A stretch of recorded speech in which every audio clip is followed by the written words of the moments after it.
കാലത്ത് ഇന്ന് കടലക്കറി ദോശയാണ്. ഇത് നമുക്ക് ആവശ്യമുള്ള കടല കുതിർത്ത് പ്രഷർ കുക്കറിൽ വേവിച്ച് വെച്ചത്, അരയ്ക്കാൻ ഇത്രയും തേങ്ങ, പെരുംജീരകം, പട്ട, ഗ്രാമ്പു, അടുത്ത്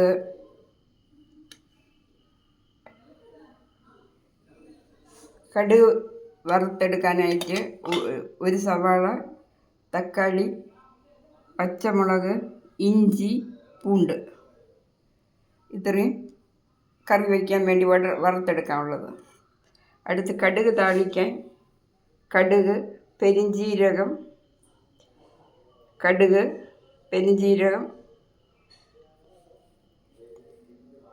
കറിവേപ്പില, കടുക്. ചേർക്കാനുള്ള മസാല: 1.5 ടീസ്പൂൺ മുളക് പൊടി, 1.5 ടീസ്പൂൺ മല്ലിപ്പൊടി, അല്പം മഞ്ഞൾപ്പൊടി. ഇതിൽ മസാല ചേർക്കേണ്ട എന്തെന്ന് വെച്ചാൽ മസാലയെ തേങ്ങയിൽ കൂടി അരച്ച് ചേർക്കുകയാണ്. തേങ്ങയിൽ കൂടി അരച്ച് മസാല ചേർക്കും. ആദ്യം ഒരു 1.5 സ്പൂൺ തേങ്ങ എണ്ണ ഒഴിച്ചു. അത് കഴിഞ്ഞ് കടുക് താളിക്കാനുള്ള മുളക്, വറ്റൽമുളക്, കടുക്, പെരുംജീരകം, കറിവേപ്പില ഇത് അതിലേക്കിട്ടു.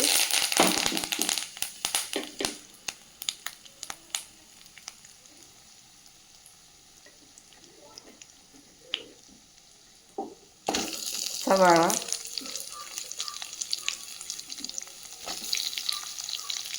ഒരിടത്തരം സവാള,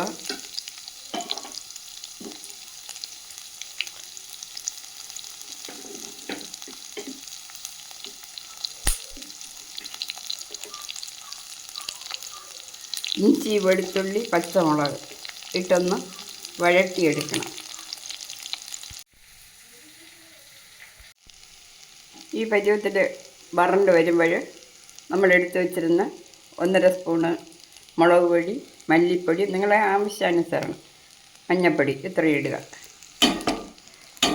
മസാല പെരുംജീരകം കടുക് വറുത്തിട്ടുണ്ട്, അതുകൊണ്ട് മസാലപ്പൊടിയുടെ ആവശ്യമില്ല. പിന്നെ മസാല എല്ലാം ഇതിൽ തേങ്ങ അരച്ചപ്പം കൂടി ചേർത്തിട്ടുണ്ട്. ഇതൊന്ന് ചൂടായി കഴിഞ്ഞാൽ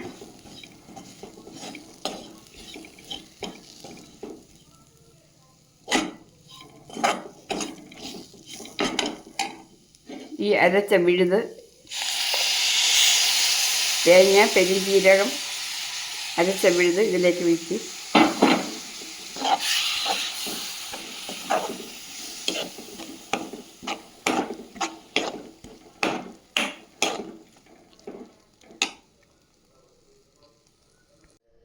ഈ തേങ്ങ വിഴുത് ചേർത്ത് ഒന്ന് ചൂടാക്കണം. ഈ കൂട്ടിൽ വീഴ്ത്തി ഒന്ന് ചെറുതായിട്ട് ചൂടാക്കണം. പച്ച വാസന പോകാൻ വേണ്ടി ഒന്ന് ചൂടാക്കുക.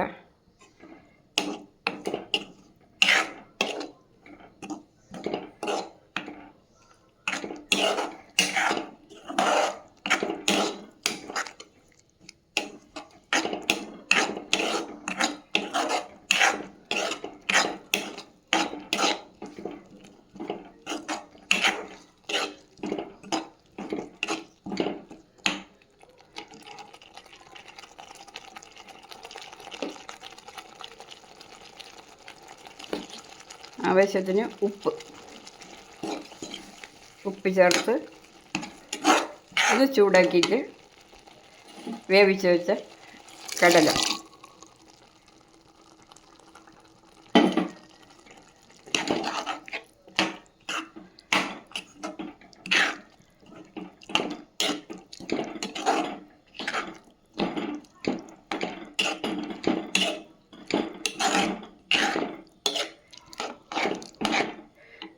തേങ്ങ അരയ്ക്കുമ്പം ഞാൻ മറന്നുപോയി. തേങ്ങ അരയ്ക്കുമ്പം 2 കടല പൊടിയിട്ട് അരച്ച നല്ല കൊഴുകൊഴായിരിക്കും. ട്രൈ ചെയ്ത് നോക്കുക.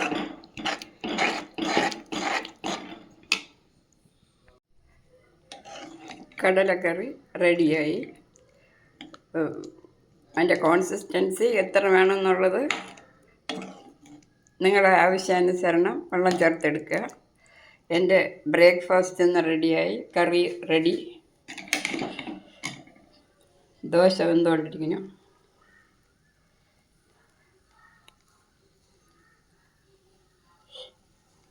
താങ്ക് യു മക്കളെ.